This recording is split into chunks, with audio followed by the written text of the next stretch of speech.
It doesn't. The important thing is to get through the book. It doesn't matter if you read it wrong, the characters are wrong, just get through the book. Let whatever voice you want read it. Just get through the fucking book.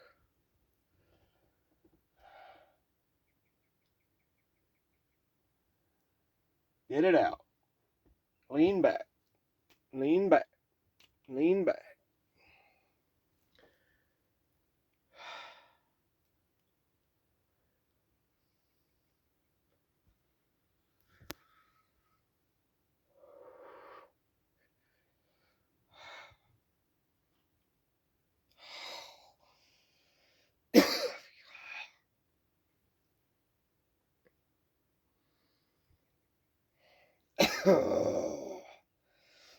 Holy shit, that fucking hurts. Holy shit, that fucking hurts. Wow. This is all in your head, big guy. This is all in your head.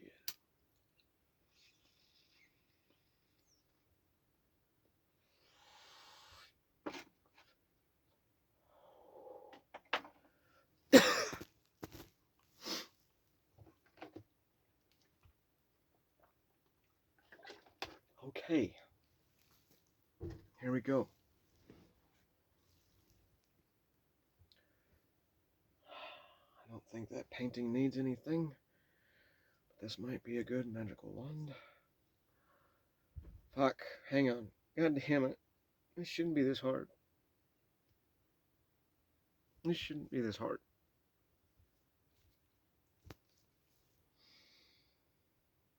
But man, is it hard.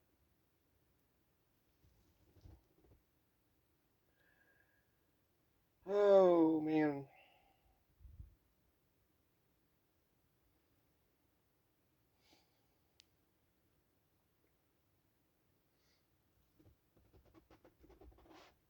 That's just straight up Freudian shit right here. That's all this is.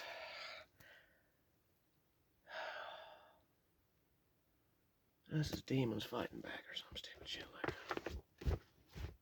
Hey, I think I'm at my place. Make sure I have that pen to mark. Where's the fuck did the pen go? Really? Oh, I needed it here. Let's put. Oh, motherfucker, that hurts. Let's go sit back there so I can stare at you right there. Ow. I have a marking device to mark shit that the page is turned. Oh, okay. Here we go. Wait, no, I've already read that. Oh, yeah. That's yeah, this. Okay. This, okay.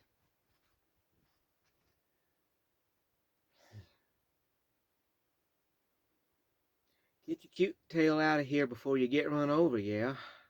Ow.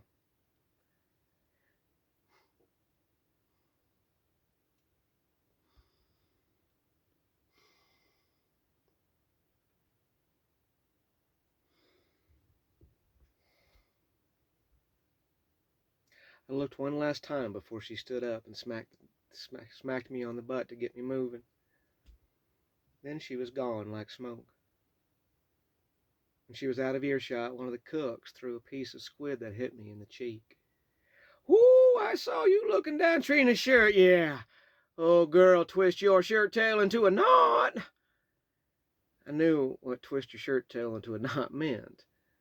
I'd never experienced it, but still, I blushed. Because the truth was, that was what I wanted. I wanted to tell them, yes, you're right, but it's more than that. I love her. I wanted to tell them all about Trina. She had let me stay all night because Mom had locked the apartment and forgot to leave the key under the mat. I didn't sleep at all that night as I lay beside her in that huge bed. I do remember this, too.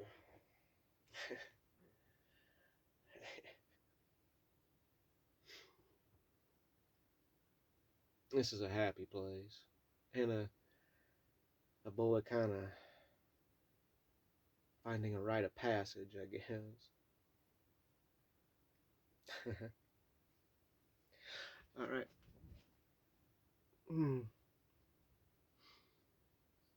There's so much pain around all the happy memories in this book.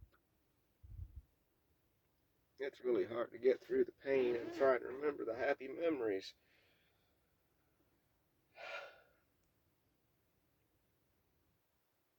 Shit wants to get to you.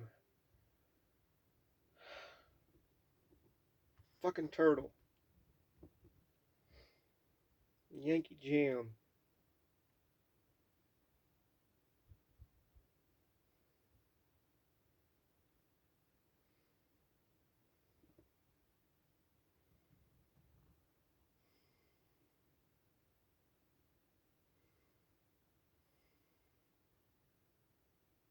Where am I? Where? Okay. Okay. Hang on.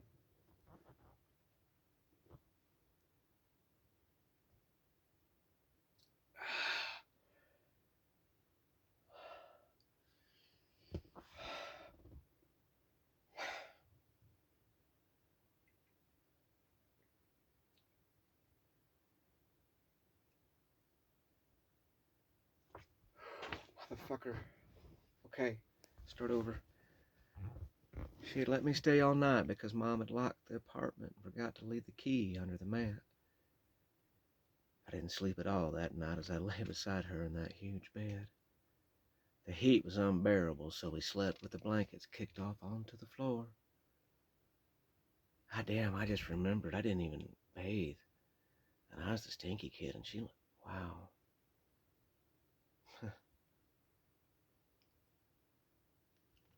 As the sun peeked through the bedroom window, I saw her shirt had worked its way up, revealing her large brown breast.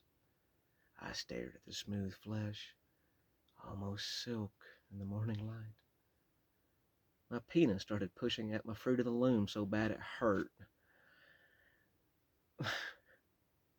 God, puberty. I looked up to make sure she was asleep. Without thinking about the consequences, I leaned closer. The fan rotating in the corner of the room blew over her skin. As it did, her nipples hardened. I watched as they rose slowly. Small bumps began forming in the brown patch. The fan's breeze blew her scent into my face, and I could smell the dark, sweet vanilla oil she rubbed on her skin before she went to bed.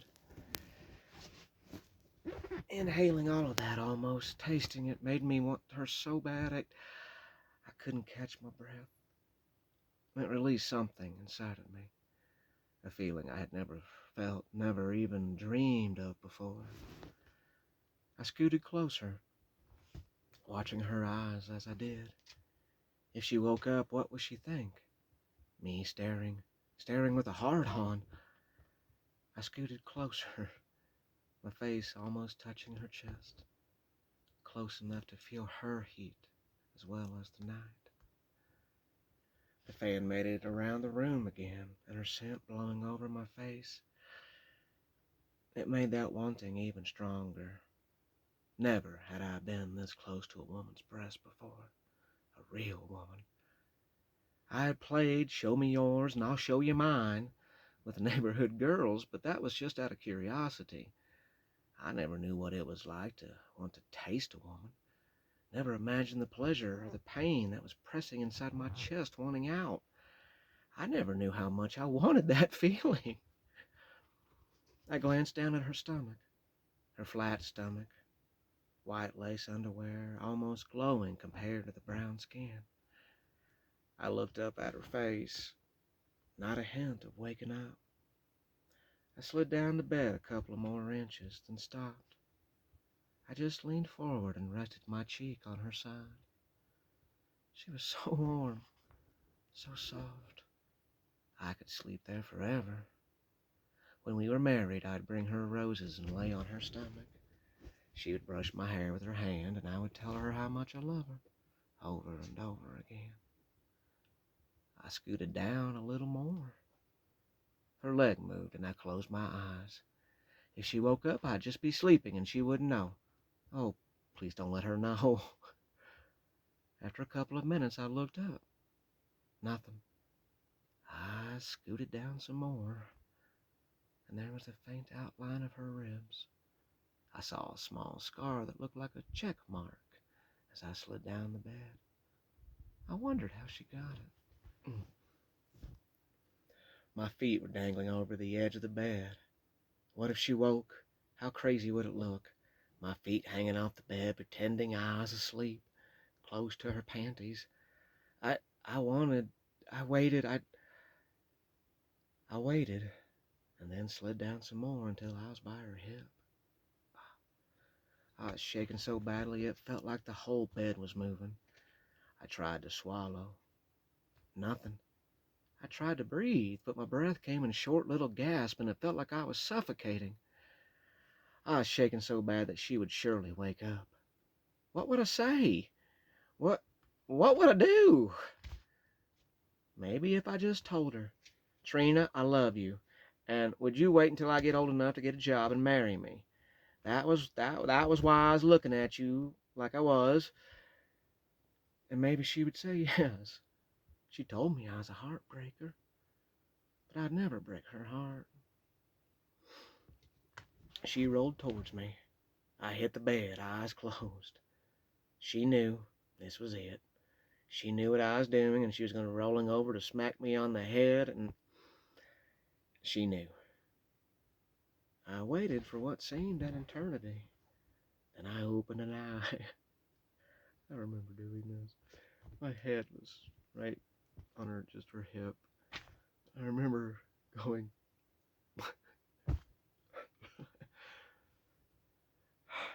I waited for what seemed an eternity. Then I opened an eye, and there she was. Small black hairs were curling around the side of the panties. I looked closer, almost pressing my face against her, and as the fan made its rotation around the room, it blew between her thighs and carried the remarkable scent across my face and into my memory forever. And then now there's a fly fucking with me as I'm trying to read this. I should stop. I can't. I gotta keep going. Man, once I start reading this stuff, it hurts. And if I stop, it hurts worse. My God, not enough words could describe the feeling of smelling a woman for the first time. It was so sweet, wanting to taste and wanting just to lay my cheek on her waist and just inhale. And it was so sweet you could lick your lips and taste. And you just wanted to stay right here. And maybe... White spot! The voice snapped me out of the daydream. Move your white ass out of my kitchen! Clarence was sliding across the floor with a big white-handled knife in his hand. Hang on.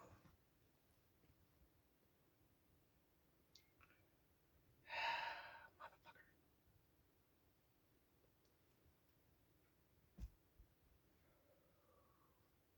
Hang on. I got this. Just give me a second.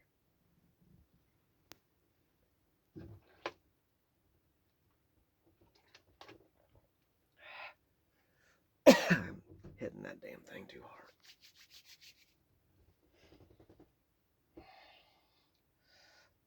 Fuck this. Fuck that dude. One gummy left. Cool. Be alright. Just give me a second.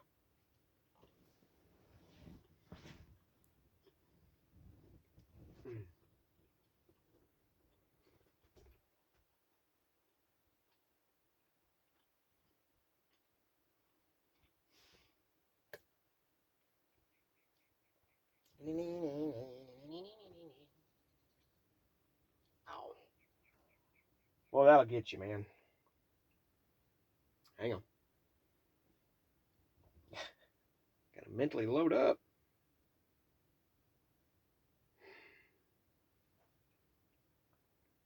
Ow.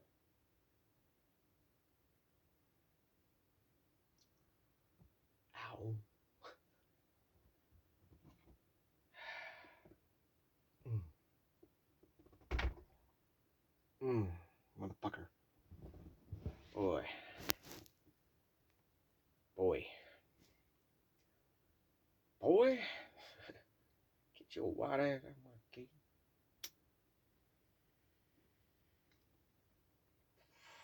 God damn, that man hated me. God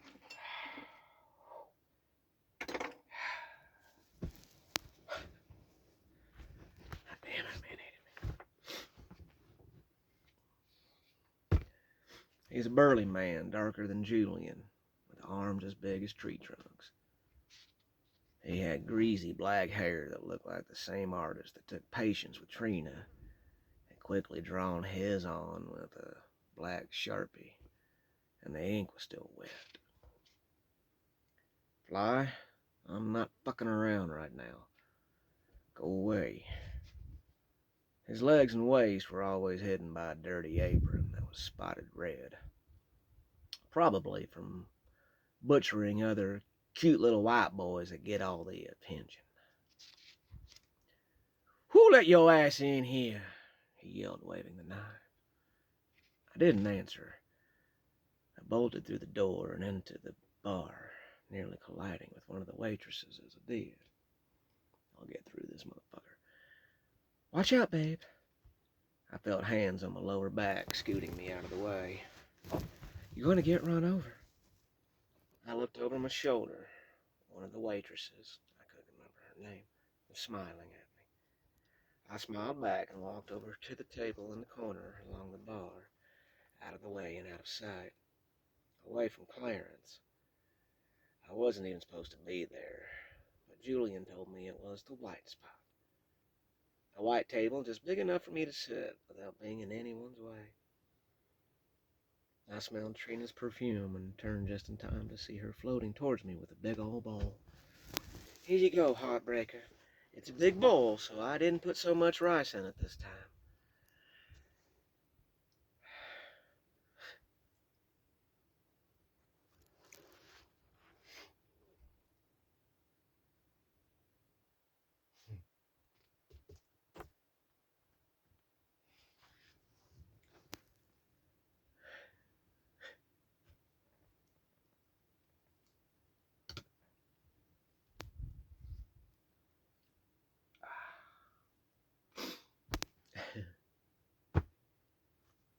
Okay, I got this.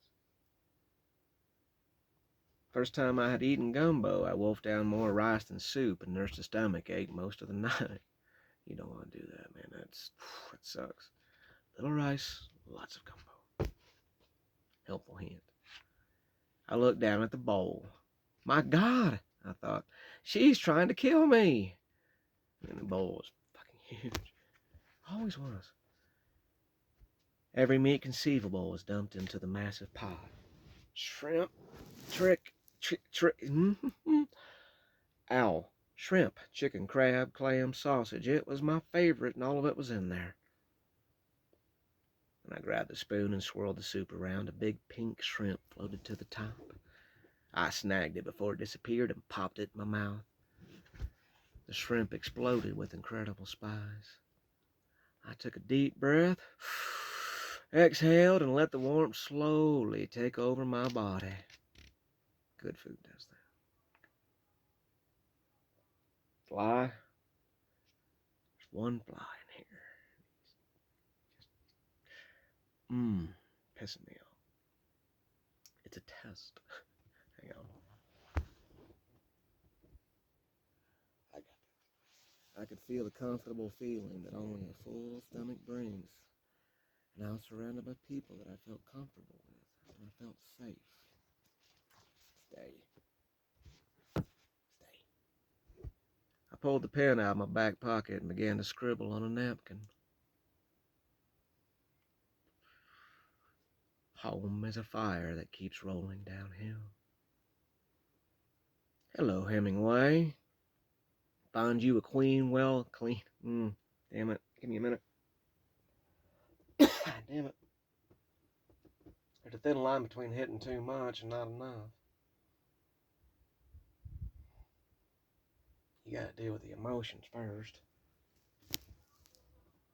Then that fly. I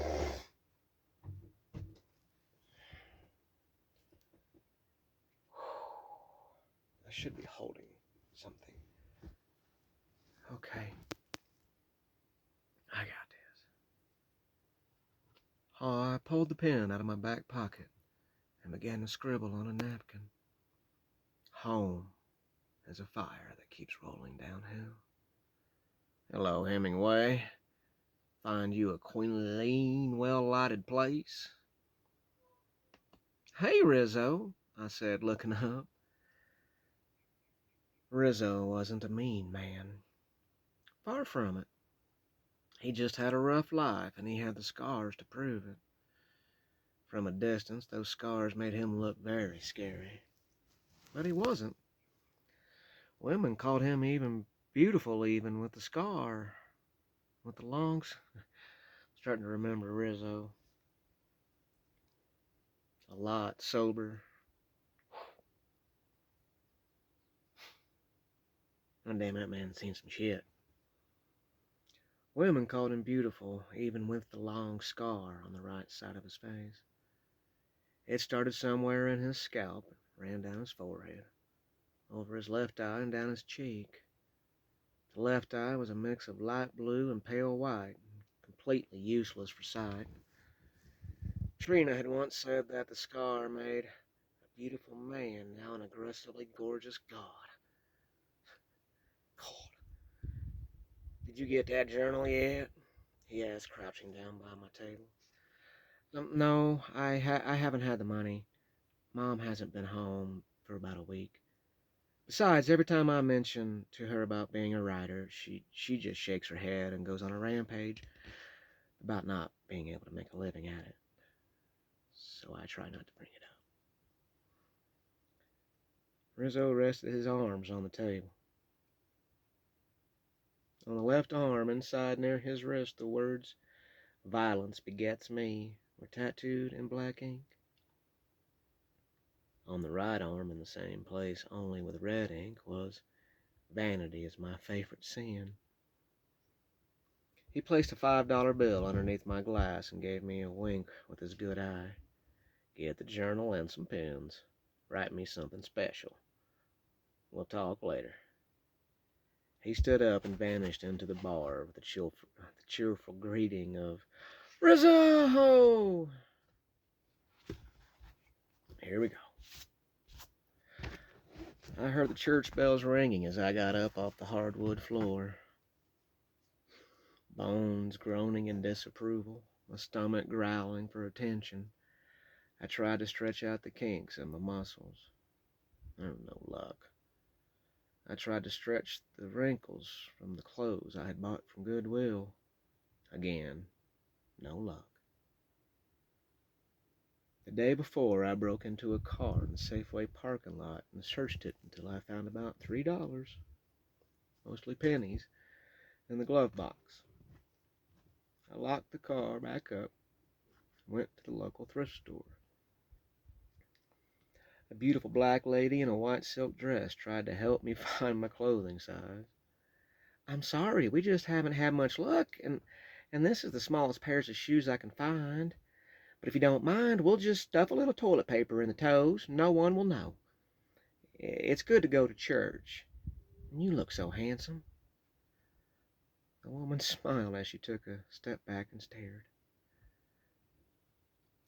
I walked to the bathroom and checked myself in the mirror. Baby blue button-up shirt, baby blue dress pants with the legs rolled up, Buster Browns that were too big, and messed up hair that wouldn't go down. I look like an idiot, I said to the mirror. My hands and face were filthy. And if I was going to pull this off, I'd have to wash up, and this was going to be a problem, because Mom hadn't paid the water bill. There wasn't even water to flush the commode. I always borrowed a bucket from Miss McCain and poured it down the toilet before I started smelling too bad. So I headed next door. And if she wasn't home, I would be going to church with a dirty face and dirty hands. That fly. I could hear Ray Charles coming from her apartment.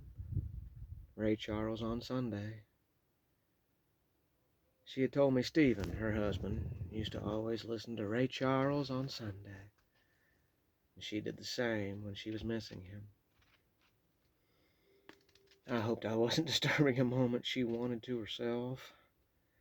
But I knocked on the door, and I heard footsteps. "Yeah," the rough voice said. "Miss McCain?" No answer. "I was wondering if I could wash my hands and face. I'm going to go to church." The chain rattled and the door opened. Ugh. I imagine Miss McCain was once a beautiful woman. Her body was that of a healthy and voluptuous 33-year-old.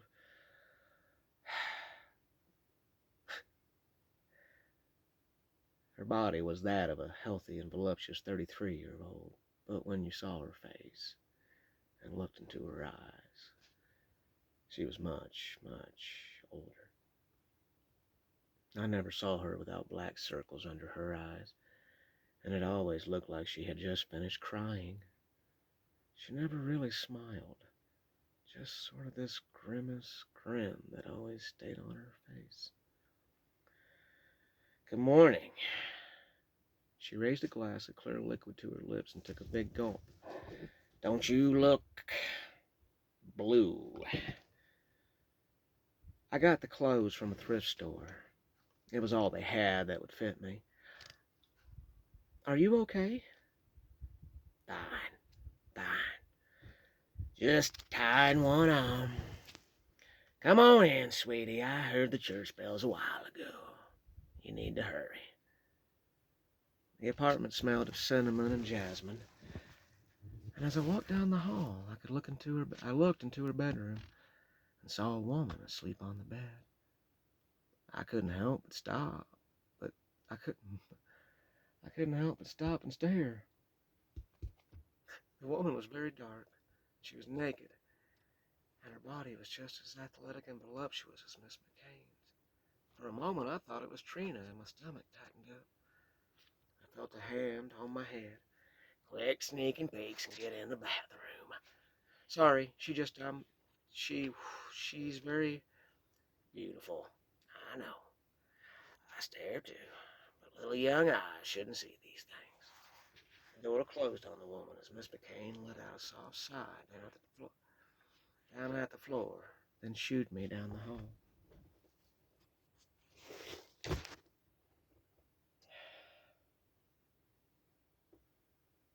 I can smell her apartment now.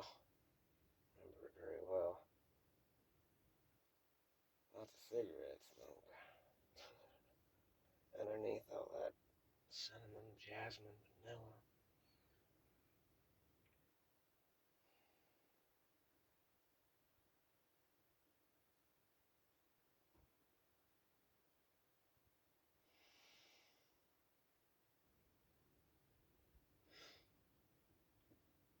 Just get through this chapter and then take a breather, okay? All the voices will leave you alone if you can just get through this chapter. And you can paint and be yourself for a little bit. I'd appreciate that.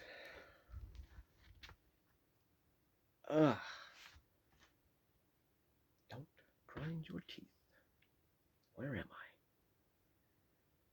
She grabbed a wash rag from the closet, soaked it, wrung it out, and proceeded to scrub my face. "Where's your mama?" Not sure. Haven't seen her for several days." I said between swipes of the wash rag going over my lips. Well, if you need a place to stay tonight, come over and sleep in a bed. I know you're sleeping on that floor. Just not twice when you get home. There, now you look like a clean little boy. Although you look like a great grandma dressed you. What makes you want to go to church? Kids don't like church. Oh, I just thought I better go. Uh-huh. Must be a girl. Well, be on your way and good luck, she said, smacking me on the bright blue butt. Thanks, I said, running out of the apartment. I made it to the church just as the last of the families were walking in the big oak doors. Families that had kids not wanting to go. Mothers behind with breakfast, dads trying to stay home to catch a ball game. It was the usual crowd that was always running late, and I was hoping I would fit right in. The priest had already stopped greeting everyone and wouldn't see me. I got lucky. I stood in the back and looked around for the best spot to see it, following every row. I carefully looked for the right people. Perfect. Somewhere in the middle were several suits sitting together, and I looked, and they looked like they had money. I counted the odd rows, and it was perfect for where I wanted to sit, too. The service lasted forever. Stand up, sit down, stand up, sit down. Sit up, pray, pray, pray, pray, pray. My collar itched and sweat was pouring down the inside of my suit, making the rest of me start to itch, and I was starting to think I wasn't going to make it through this whole thing.